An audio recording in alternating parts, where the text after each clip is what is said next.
어느 미국 분이 한국에 가셔가지고 연세학당에서 한글을 배우고 있는데 한글을 배우면서 몇 개월을 보내다 보니까 세상에 한국 사람들이 보신탕을 먹는다는 것을 알게 된 거예요. 끔찍스럽게 아니 집에서 또 자기 침대에서 그렇게 미국 사람들은 개를 키우지 않습니까? 그렇게 하면서 죽으면 나이가 많아서 개들이 보통 한 12살에서 한 15살이 되면 어르신들이 돼가지고 돌아가시잖아요. 그러면 자기들 피부치 죽는 것보다 막 더 슬퍼하고 어떤 사람들은 자기 그 실제 가든에 이렇게 묻어서 그것을 또 십자가를 꼽아놓고 이렇게 아주 애지중지하게 그렇게 개들을 키우는데 한국 사람들이 그 개를 잡아먹는다 그러니까 막 너무나 끔찍한 거예요. 야, 어떻게 한국이라고 하는 데가 동방예의지국으로 참 좋은 인상을 가지고 왔는데 이런 밥을 시켜서 음식 생각을 하고 그래서 하루는 식당에 가서 밥을 시켜서 음식을 먹고 있는데 옆에 한 부인이 앉아 있는데 누구를 기다리는 것 같아요. 아니나 다를까 얼마 지난 다음에 친구가 헐레벌떡 들어옵니다. 들어오면서 하는 얘기가 오늘 막 내가 여기 오다가 정말 애를 먹었어 그러는 거예요. 그러니까 깜짝 놀란 거예요. 한국 사람들은 보신탕만 개만 먹는 게 아니라 애들도 잡아먹는구나. 그러니까 그냥 막 가슴이 철렁합니다. 그러니까 그래서 이렇게 그 들어온 사람을 보니까 막 얼굴이 벌거족족한 게 애를 잡아먹어서 그런지 그냥 그리고 와서 헐레벌떡 앉는 거예요. 그러니까 그 맞은편에 앉아 있었던 빼싹 마른 그 여자가 하는 얘기가 나도 오늘 여기 오면서 그냥 애를 태웠어 그러는 거예요. 애를 이 사람은 안 먹고 태우는구나. 그러니까 저렇게 날씬하구나. 막 정신이 아주 혼미해져 가지고 시켜놓은 음식도 먹지 못하고 서둘러서 그 음식점을 나왔다는 그런 에피소드가 있습니다. 애라고 하는 것이 베이비라고 하는 것만 배웠지 이 창자라고 하는 그런 원래 뜻을 가지고서 우리의 마음에 있는 어떤 깊은 고통이나 아픔을 얘기할 때 힘든 것을 이야기할 때 애라고 하는 단어를 쓴다고 하는 것을 이 미국 사람이 몰랐던 것이죠. 그런 일들이 우리가 하나님의 말씀을 접근할 때도 가끔 나타납니다. 성경에 보면은 우리가 많이 접하는 단어가 하나 있는데 무슨 단어냐면 믿음이라고 하는 단어입니다. 근데 성경에 나오는 믿음이라고 하는 단어는 대부분 개인의 믿음을 이야기할 때 주로 이 단어가 쓰여요. 믿음이라. 근데 오늘 우리가 읽은 본문 말씀에 보면은 5절에 보니까 예수께서 그들의 믿음을 보시고 했는데 여기에는 이 그룹의 한 사람의 믿음을 이야기하지 아니하고 이 공동체의 믿음, 오늘 특별히 중풍병자를 메고 온 이 네 사람의 믿음을 이렇게 그룹의 믿음으로 그렇게 이야기합니다. 성경을 잘 읽어보시면 창세기부터 여러 믿음의 선조들의 신앙을 이야기할 때 아벨의 믿음도 개인의 믿음이죠. 아브라함의 믿음도 개인의 믿음입니다. 이삭의 믿음, 야곱의 믿음, 기생 라합의 믿음, 히브리서의 믿음장을 보면 믿음을 이야기할 때 개개인의 믿음을 이야기하는데 오늘 여기 본문에 보니까 그룹, 한 공동체의 믿음을 지금 이야기합니다. 이것은 우리에게 무엇을 가르쳐주냐면 우리 주님께서 우리의 믿음을 보시고 우리에게 구원을 허락하시고 우리를 하나님의 백성으로 삼으시고 우리의 구원의 길을 인도하신 그 주님의 관심이 우리 개개인의 믿음도 있지만 때에 따라서는 공동체의 믿음에도 관심을 갖고 계시다는 겁니다.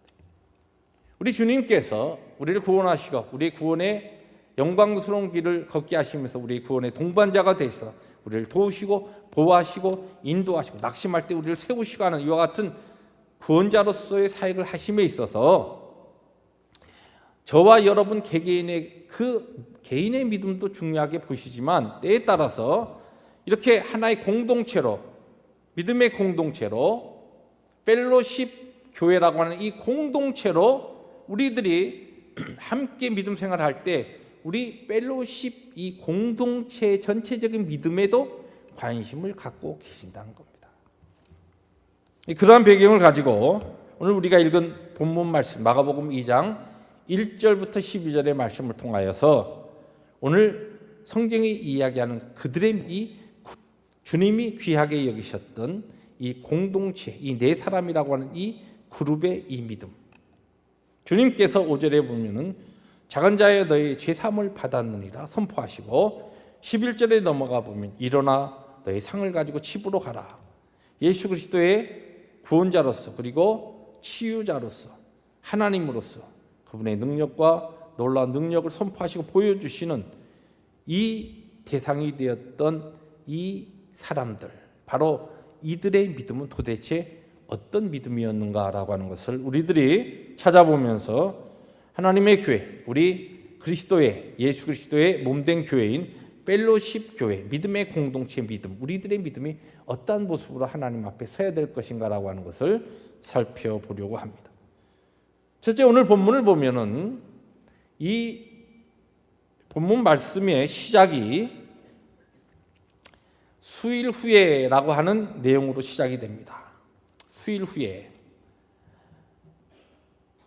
지금 오늘 내용이 어떠한 일이 있었던 그 사건 이후에 영어 성경에 a few days later, 그 무슨 얘기냐면 한 3, 4일이 지난 후라 그런 뜻입니다.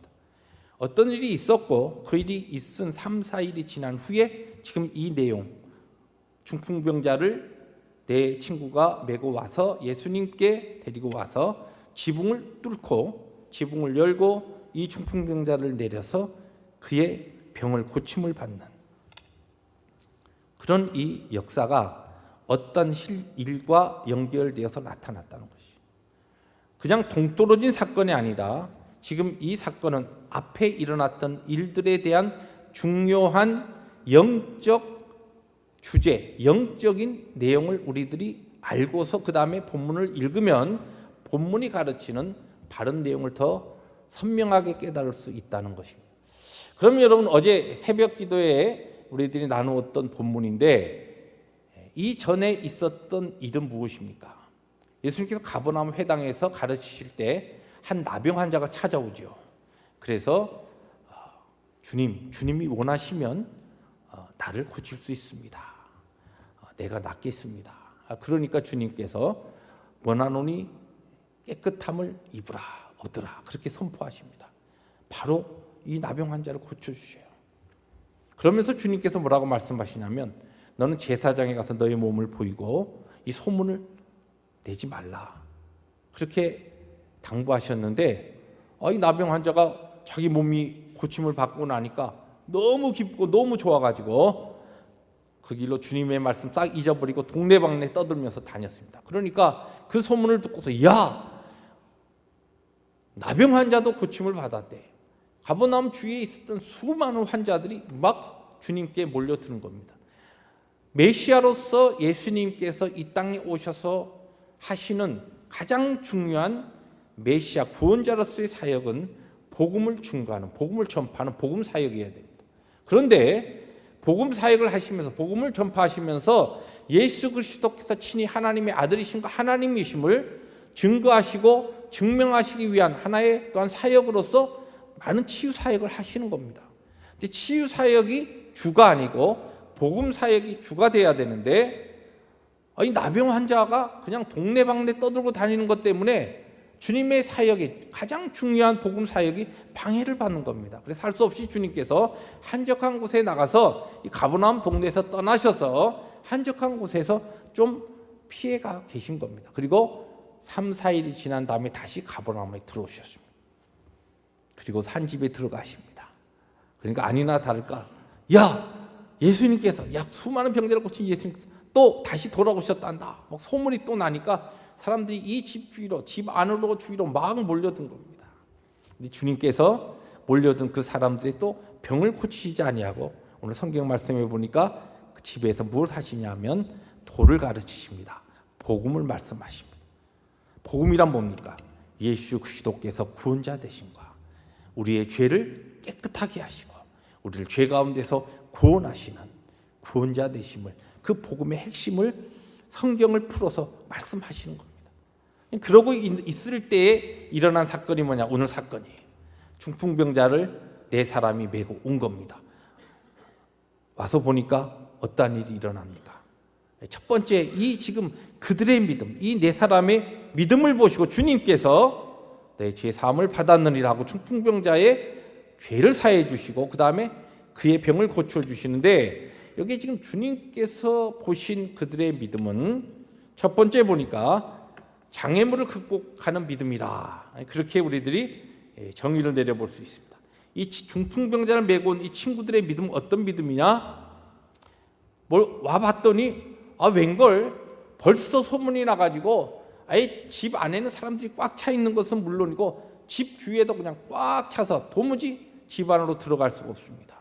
물론 그 가운데 주님의 말씀을 듣고 있는 사람도 있었을 것이지만 아마 많은 사람들이 중풍병자, 이 병자 외에 다른 많은 병을 가진 사람들도 함께 그곳에 모여 있었을 것입니다.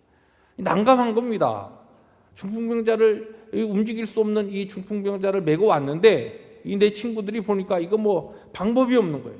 어떻게 들어가? 이거 기다리자니 그렇고 들어갈 수도 없고, 이거 뭐 안 되겠다, 할 수 없지 뭐, 그리고 돌아갈 수도 있었어요. 그런데 이들은 그와 같은 꽉 막힌 주님에게 나가기 위한 그들의 소망을 가지고 나는데, 소망을 이루기 위한 아무런 방법이 보이지 않는 그 상황 속에서 믿음의 눈을 가지고 그것을 뚫고 예수님께 나가는 길을 그들이 보았다는 거예요. 그리고 그것을 그들이 순종했다는 거예요. 그 일을 감당했다는 거예요. 장애물을 극복했다는 거예요. 방해물을 그들이 뚫었습니다. 꽉 막힌 길을 뚫었습니다. 어떻게 해요? 지붕으로 올라가서 지붕을 열고 그 중풍병자를 내린 겁니다. 성경에 기록되어 있으니까 우리는 그러면 되지 뭐, 그렇게 우리들이 생각할 수 있지만, 여러분 그 상황에서 이와 같은 전례가 전혀 없었던 상황에서 그러한 것을 생각하고 또한 그와 같은 것을 할 수 있었다는 것이 무엇이냐? 바로 믿음이라는 것이에요. 오늘 우리들이 하나님의 은혜 가운데 영광스러운 구원의 길을 걸어가면서 우리의 삶에도 여러 가지 주님의 은혜와 하나님의 능력을 경험하기에 우리의 그 길에 우리의 발걸음을, 또 우리의 그 전진하는, 우리의 주님을 따라가는 그 길을 가로막는 여러 가지 방해물과 벽들과 장애물들이 여러 가지로 있습니다. 개인적으로도 그렇고 교회적으로도 그러한 일들이 일어납니다. 그럴 때 아이고 왜 이런 일이 있지? 그러고서 거기에서 주저앉는 것이 아니라, 거기에서 뒤로 물러가는 것이 아니라 믿음의 눈을 뜨고서 그것을 뚫고 나갈 수 있는 그와 같은 결단과 순종과 희생이 우리에게 필요하다는 것입니다. 누가복음 19장에 보면 우리가 잘 아는 세리장 삭개오의 이야기가 나옵니다. 예수님이 오신다는 소문을 듣고 나갔는데 이 사람 키가 너무 작아요. 사람들이 앞에서 있는데 뭐 주님 볼 수도 없는 거예요. 그런데 그래도 생각을 한 겁니다. 어떤 방법? 이 돌 무화과 나무, 뽕나무라고 되어 있는 그 큰 나무 위로 올라간 겁니다. 믿음의 눈을 가진 사람은 길이 보입니다. 그리고 그 길을 개척합니다. 그 길을 따릅니다. 장애물이 있을 때 믿음의 사람과 불신앙의 사람은 그것에 반응하는 모습이 다르다는 거예요. 이 네 친구들은 딱 주님에게 나갈 수 있는 길이 막히고 나니까 그냥 주저앉은 것이 아니라, 그 자리에서 물러선 것이 아니라 방법을 찾았다는 겁니다. 그들이 찾은 방법은 다른 것이 아니라 지붕으로 올라간 것인데, 여러분 우리가 그 유대인들의 그 집을 가옥 구조를 보시면 이건 그림으로 되어 있는 건데, 대충 이렇게 집이 되어 있으면 그 지붕으로 올라가는 옆에 계단이 항상 있어요. 유대인들은 거의 집이. 그리고 이 지붕은 어떻게 이루어졌냐면 우리들이 흔히 상상하는 뭐 기와로 입혀 있다든지 아니면 또 뭐 콘크리로 이렇게 되어 있는 그런 집이 아닙니다. 유대인들의 집은 벽들이 쭉 돌이나 이런 것으로 이렇게 쌓여 있는 다음에 그 위를 백향목 같은 것으로 쭉 얼기얼기하게 큰 이런 제목으로 쭉 걸쳐놓고 그 사이에 나뭇가지들을 쭉 얹어 놓습니다. 그리고서 그 위에 반죽한 진흙을 이겨서 올립니다. 근데 우리 캘리포니아 지역처럼 이 지금 유대 지역이 상당히 건조한 지역이기 때문에 시간이 가고 또 마릅니다. 또 진흙을 발라서 놓습니다. 그래가지고 그것이 비가 올 때에 비가 새지 아니하고 또 그늘도 가리는 그와 같은 역할을 하고, 가끔 가다가 때에 따라서 집안을 환기시키기 위해서는 지붕을 다시 열어서 뜯어가지고, 그래서 또 집안의 공기를 환기시키고 햇볕이 쬐게 하고 다시 이 이 집을 또 위로 얹어서 진흙을 바르는 그런 작업을 하는 그런 가옥 구조를 가지고 있습니다. 그 다음 그림을 보시면은 실제 이것이 집 안의 모습과 그 위에, 그래서 유태인들은 지붕 위에다가 뭐 음식을 널기도 하고 꽃감을 말리기도 하고 말이죠. 그런 일을 하면서 이들이 이 가옥 구조 그렇게 되어 있습니다. 그러니까 다른 사람들에게는 지금 사람들이 막 차 있으니까 아무것도 보이지 않았죠. 이 네 사람에게는 가야 된다라고 하는 그것이 신념이 확실했기 때문에 그 믿음과 더불어서 믿음의 길이 보이는 겁니다. 어디로요? 지붕으로 올라가서. 근데 쉬운 일은 절대 아니었어요. 중풍병자를 네 사람이 메고 한번 생각해 보세요. 유태인들의 이 집 가옥 부자가 이 위로 올라가는 길이 한 사람 겨우 올라갈 수 있는 길이에요. 그런 계단입니다. 거기를 네 명이 중풍병자를 끌고서 올라갑니다. 올라가서 옆에 놓고서 지붕을 엽니다. 아마 집주인이 당신들 뭐 하는 거냐 소리 질렀을 겁니다. 당신 정신이 있느냐? 이거 당신이 이렇게 해놓고서 나중에 제대로 할 것이냐? 걱정하지 마세요. 우리가 이거 해놓고 이거보다 더 좋게 해놓을 거니까 기다리세요 하면서 아마 그와 같은 핀잔과 비난을 그들은 감수하고 그 지붕을 열었을 겁니다. 그리고 중풍병자를 달아 매여서 예수님 앞으로 내렸다는 겁니다. 여러분, 우리의 신앙이 하나님의 놀라운 역사와 하나님의 우리 가운데 행하시는 그냥 우리의 힘과 그냥 사람들의 힘, 좀 우리들이 열심을 내어 살 수 있는 그 일이 아니라 하나님의 거룩한 역사, 전능하신 하나님의 일하시는 것을 우리가 보기 위해서는 우리의 눈은 이 지금 네 사람, 특별히 우리 펠로십 공동체의 믿음은 이와 같은 믿음이 돼야 돼요. 어려움이 있다, 힘든 일이 있다, 그러면 뭐 그만하지 뭐, 이것이 아니라는 것입니다. 저희 교회가 주일마다 우리 선교지를 위해서 기도합니다. 저희 교회는 선교지를 위해서 여러분 잘 아시다시피 12개의 목장에서 각 선교지 하나씩 맡아서, 그리고 EM 2개, EM에서 2개의 목장을 맡아 있습니다. 총 14개. 그리고 교회 전체적으로 GCF와 그다음에 한인 선교, 개척 선교, 그렇게 해서 16개의 선교지를 교회 성도들이 기도하면서 약정한 선교 헌금과 또 목장 모임에서 우리들이 기도하면서 선교지를 위해서 예물을 드린 그 예물을 한꺼번에 모아서 매달 두 달씩 합쳐서 매번 이렇게 보냈습니다. 지금 수년 동안 우리 교회는 그 일을 조금 확장해 가면서 그 일을 감당하고 있습니다. 그런데 올해 들어서 재정부의 이야기를 들어봤더니 선교 작정과 선교에 대한 헌신이 작년에 비해서 많이 줄은 것이에요. 이유는 잘 모르겠어요. 왜 그렇게 그런 일이 일어났는지. 그러니까 그런 일이 일어날 때 장애물이죠. 우리가 어떻게 생각할 수 있습니까? 물러설 수 있습니다. 선교지를 출임할 수 있어요? 이거 지금 성도들이 이렇게 할 수 있는 게 이거밖에 안 되는데 선교지를 끊을 수 있습니다. 그것이 하나님이 원하시는 걸까요? 아니죠. 분명한 교회가 존재하는 분명한 뜻이 뭡니까? 우리가 예수 믿고 오늘 살아가는 우리의 삶의 목적이 뭐예요? 하나님의 영광과 하나님의 기쁨을 위해서 하나님께서 택하신 열방에 있는 자들에게 하나님의 복음을 우리들이 전달하고 천하보다 귀한 한 생명을 더 살리기 위해서 우리들이 하나님을 예배하고 모여서 함께 신앙생활하고 우리들의 물질을 들여서 선교지를 위해서 우리들이 돕고 기도하는 것입니다. 이것이 우리가 교회가 존재하는 존재의 목적 중에 하나입니다.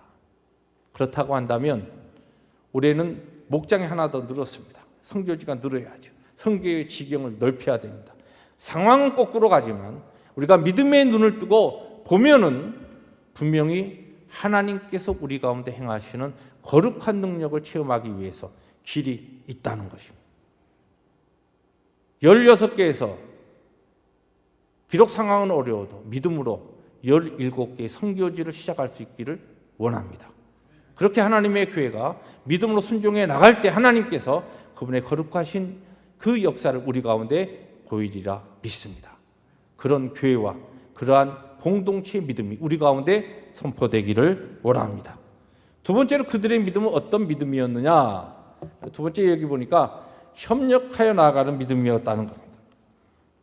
여기 지금 저는 이 말씀을 쭉 보다가 네 사람이 중풍병자를 메고 지붕으로 올라가는데 지붕이 올라가는 게 좁은 거예요.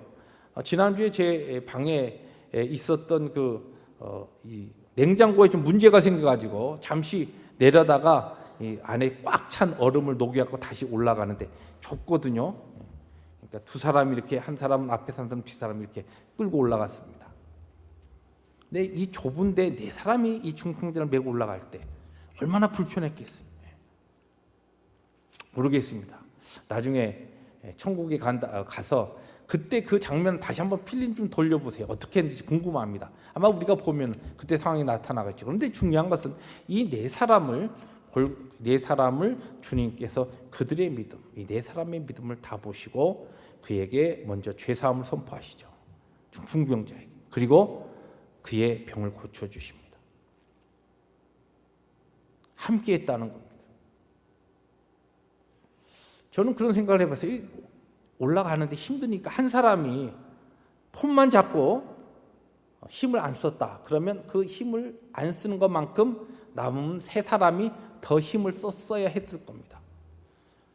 그걸 달리 표현하면 두 사람이 적당히 폰만 잡고 힘을 안 쓰고 있었다면 남은 두 사람이 그 중풍병자를 매기 위해서 더 힘을 써야 했을 겁니다. 아니, 세 사람은 적당히 폰만 잡고 한 사람이 힘을 써야 했다고 한다면 아마 엄청나게 힘들었을 거예요. 겨우 왜 이렇게 무거워 왜 이렇게 힘들어 하면서 올라갔을 거예요. 그러다가 혹시 그 사람이 그냥 너무 힘들어서 팍 주저앉아가지고 아마 중풍병자를 그냥 떨어뜨릴 수도 있었을 겁니다. 성경에 보니까 그런 이야기가 안 나오죠. 네 사람이 함께 마음을 합하고 하나님이 주신 은혜와 힘과 은사대로 함께 동참한 것입니다.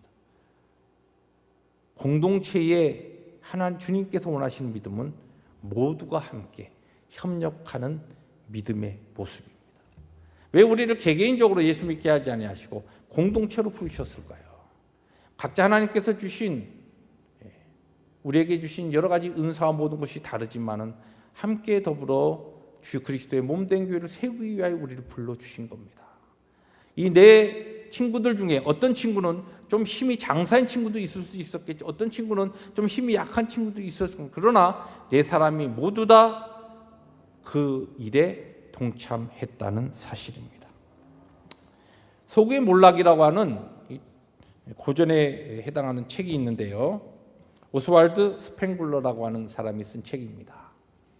이 책에 보면은 모든 문명, 모든 사람의 역사를 쭉 네 과정으로 이렇게 구분했는데 생성기, 그리고 성장기, 번영기, 그리고 쇠퇴기 그렇게 네 가지로 구분해서 쭉 설명하는데 쇠퇴기, 번영하다가 한 그룹이나 문명이나 어떤 단체가 시작되어서 성장하고 그 다음에 번성한 다음에 마지막 쇠퇴 몰락기를 딱 들어설 때에 나타나는 증후군이 하나가 공통적으로 되게 무엇이냐면 개인주의라는 것이에요. 자기만 위해서 자기만 생각하고 자기만 사랑하는 그런 개인주의가 그 사회와 집단과 문명 가운데 돌출되기 시작할 때 그 문명은 쇠퇴기를 걷게 된다는 겁니다. 물론 그리스도의 공동체, 하나님의 공동체를 꼭 이와 같은 어떤 원리로 우리가 생각할 것은 아니지만 저는 거기에 중요한 의미가 있다는 생각했습니다. 교회에는 두 가지 교회가 있다 그렇게 이야기합니다. 어떤 목사님 글에 보니까 콩자루 교회가 있고 매주 교회가 있다. 콩자루 교회와 매주 교회가 있다. 여러분, 우리 교회가 콩자루 교회가 되기를 원합니까? 아니면 매주 교회가 되기를 원합니까? 매주 하니까 좀 이미지가 안 좋아갖고 나는 콩자루가 좋습니다 그렇게 생각할 수 있지만 콩자루는 콩이 개개인 있는 겁니다. 하나하나. 매주는 이 콩들이 뭉개져갖고 하나로 이렇게 모아져 있는 겁니다. 하나님께서 원하시는 주의 사역을 감당하는 교회는 콩자루 교회가 아니라 매주 교회입니다. 못생겨도 매주교회가 능력 있는 교회라는 것이. 공짜로 교회는 뭐냐? 하나하나는 아주 그렇게 아주 토실토실하게 좋아 보이지만 막상 어떤 일을 하기 위해서 공짜를 탁 열면 우슈슈 떨어져서 다 흩어져 버립니다. 어떤 일을 못합니다. 쓸모가 없습니다. 그러나 매주교회는 다 자기의 모난 부분이 깨어지고 녹아지고 더 소프트해지고 해서 서로 뭉쳐진 겁니다. 그럼 매주교회는 주의 사역을 감당할 수 있는 교회가 됩니다.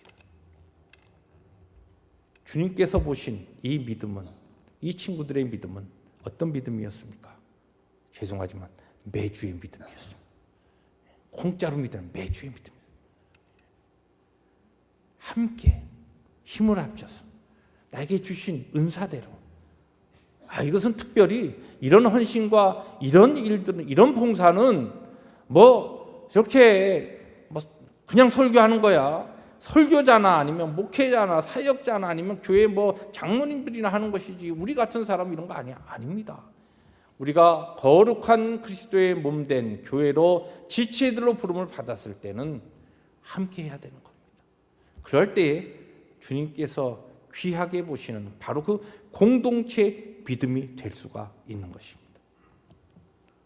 마지막으로 오늘 이들의 믿음은 복음을 확장시킨 믿음이었다. 굉장히 중요합니다. 제가 오늘 말씀 시작하면서 오늘 본문의 앞부분 배경이 되는 것과 함께 연결해서 읽어야 중요한 본문의 메시지와 뜻을 우리들이 깨달을 수 있다는 말씀을 드렸습니다. 주님께서 나병 환자를 고치신 다음에 절대 소문내지 마 그랬는데 이 사람이 소문내가지고 주님의 원래 메시아로서의 원래 원하시던 사역, 복음 사역이 방해가 된 겁니다. 그래서 주님께서 한적한 곳에 피해 계시다가 다시 가버나움으로 들어오셨습니다. 무엇 하시기 위해서? 복음 사역하기 위해서. 그런데 실제적으로 이 지금 중풍병자를 메고 온 이 네 사람도 열심을 갖고 믿음으로 했는데 이들이 주님의 그 복음 사역, 주님이 하시는 그 말씀을 가르치는데 사실은 지붕을 뜯어서 무 내리니까 어떻게 되겠습니까? 주님께서 말씀하시다가 말씀이 끊어졌겠죠? 주님이 하시던 말씀이 중단되었을 겁니다. 그런데 오늘 말씀해 보면은 이 앞전에 나병 환자를 고치실 때 주님께서 내가 원하노니 깨끗함을 받으라 그랬어요. 바로 고쳐주셨습니다. 그런데 지금 이 사건에서는, 이 순간에서는 주님께서 중풍병자야, 내가 일어나서 상을 들고 집으로 가라, 바로 그렇게 이야기하시지 않습니다. 그리고 뭐라고 하냐면 그들의 믿음을 보시고 너의 죄 사함을 받았느니라. 여러분, 죄를 용서해 주시는 것은 누구만 하는 것이에요? 하나님만이 하시는 거예요. 주님께서 지금 이들의 믿음을 통하여 이들의 그 장애물을 뚫고 그의 친구 이 중풍병자를 예수님 앞에 내려놓는 그와 같은 믿음의 행동을 보시고서, 그들의 믿음 보시고서 복음을 모두에게 선포하는 거예요. 복음의 가장 중요한 것, 예수 그리스도께서 구원자 되신다. 예수님, 지금 이 말씀 선포하시는 예수님이 메시아다라고 하는 것을 지금 선포하는 겁니다. 너희 죄 사함을 받았느니라. 그러니까 실제적으로 그 앞에 있었던 그 말씀을 듣고 있었던 서기관 중에 일부, 참남하다. 신성 모독죄를 하나님만이 할 수 있는데 이 사람이 랍비라고 하는 이 예수라고 하는 랍비가 무슨 죄를 사는 거야 지금. 그때 주님께서 뭐라고 말씀하십니까? 중풍병자에게 일어나서 침상을 갖고 가라 하는 거 하고 너 죄가 용서받았다, 어떤 게 쉬우냐? 죄 사는 것은 안 보이는 거니까 사람들 생각에, 서기관들 생각에는 저 지금 랍비라고 하는 저 예수가 저 사기친다 그렇게 생각하고 있는 겁니다. 이때 예수님 자신이 하나님이심을, 구원자 되심을 이들의 믿음의 행동을 통해서 선포하는 겁니다. 그리고 복음을 실제적으로 데몬스트레이션 하시는 거예요. 그런 다음에 뭐라고 하십니까? 하나님이심이 보이십니다. 하나님의 능력을 보이십니다. 일어나서 너의 상을 들고 집으로 가라. 바로 이 중풍병자의 내 친구의 믿음은 예수 그리스도를 통하여, 비록 그들의 처음에 동기와 목적은 그것이 아니었지만 결과적으로 예수 그리스도께서 그들의 믿음을 통하여 자신이 메시아 되심을, 구원자 되심을 모든 무리 가운데 선포하고 증거하는 복음의 역사를 확장시킨 믿음으로 사용되었다는 것입니다. 저희들 우리 낭가주 펠로십 교회가 존재하며 오늘 우리들이 믿음 생활하며 함께 더불어서 주님을 배워가며 우리들이 서로 돌보며 서로 사랑하며 하나님의 은혜 가운데 우리들이 함께 더불어 나가는 이 일을 통하여서 가장 중요한 것이 무엇입니까? 복음을 확장시키는 것입니다. 가까이에 있는 이웃들에게 하나님의 복음을 증거하고 우리의 상황과 형편은 어렵지만은 열방을 향하여 더욱더 선교의 지경을 넓히고 우리의 자녀 세대를 세우기 위해서 우리의 교회적인 힘과 능력은 지금 힘들지만 정말 하나님 앞에 신실한 교육자들을 우리들이 초청하고 그들을 세워서 우리의 자녀를 복음으로 세우고 말씀으로 훈련시키는 일을 우리들이 하는 겁니다. 그 일을 위해서 우리들이 하나님 앞에 장애물이 있을 때는 우리의 마음을 합하고 하나님 우리에게 주신 은사대로 우리의 힘을 모아서 헌신하며 봉사할 때 이 일이 이루어지는 것입니다. 한 사람도 우리들이 이 일에 예외가 있을 때에 공동체는 공짜로 집안이 되는 거예요. 이 공동체가 정말 우리의 모든 것들을 다 내려놓고 또 하나님의 영광을 위해서 우리가 희생하고 우리의 자신을 드려나갈 때에 주의 사역을 감당할 수 있는 매주 같은 교회가 되는 것입니다. 그 일을 통하여 하나님께서 영광을 거두시고 궁극적으로 하나님의 오늘도 신실하게 역사하시는 하나님의 기적의 손길을 우리 가운데서 경험하고 체험할 수가 있습니다. 저는 우리 낭가주 펠로십 교회가 정말 우리 사람들끼리 그냥 모여서 한인회에서 모여서 할 수 있는 그 사람들이 조금 서로 힘을 합해서 마음을 합해서 할 수 있는 그 정도 일을 하면서 우리들이 스스로 감격하고 감동하는 것 같은 교회가 되기를 원치 않습니다. 우리의 힘은 우리가 할 수 있는 그것이 아니라 우리 할 수 있는 그 지경을 뛰어넘어서 살아계신 하나님께서 일하셨다. 우리를 통해서 하나님만이 하신 일이다라고 하는 것을 고백할 수 있는 거룩한 하나님의 능력을 선포하는 교회로 그렇게 세워지기를 원합니다. 그런 교회가 되기 위해서는 오늘 본문이 우리에게 선포하고 있는 바로 이들의 믿음을 통하여 우리가 배워야 합니다. 헌신해야 합니다. 봉사해야 합니다. 우리 자신을 낮추고 더 우리의 자신을 희생하며 봉사하며 하나님께서 우리에게 주신 그와 같은 모든 것을 통하여 오직 주의 기쁨과 영광을 위해서 주님 앞에 순종하는 삶을 살아가야 하는 것입니다. 이 장애물을 뚫고 믿음의 헌신, 희생, 봉사를 감당해 나갈 때 우리는 복음의 확장을 볼 수가 있고 우리 펠로십 교회의 믿음이 그러한 하나님의 역사의 기적을 체험하는 공동체로 발돋움할 수 있으리라 믿습니다. 그런 내가 말씀을 증거한 저와 우리 모든 성도들의 헌신의 삶 가운데 능력으로 나타나시기를 주의 이름으로 축복합니다. 우리 자리에서 일어나셔서 주신 말씀 우리의 마음에 담고 하나님 앞에 함께 주여 오늘 저를 낭가주 펠로십 교회로 보내주셨사온데 주여 우리의 믿음 주님이 보시는 바로 우리들의 믿음 가운데 주여 저도 동참하기를 원합니다. 그렇게 하나님 앞에 헌신하기를 원합니다. 주여 성령으로 충만하게 역사하여 주시옵소서. 하나님 앞에 통성으로 기도하십니다.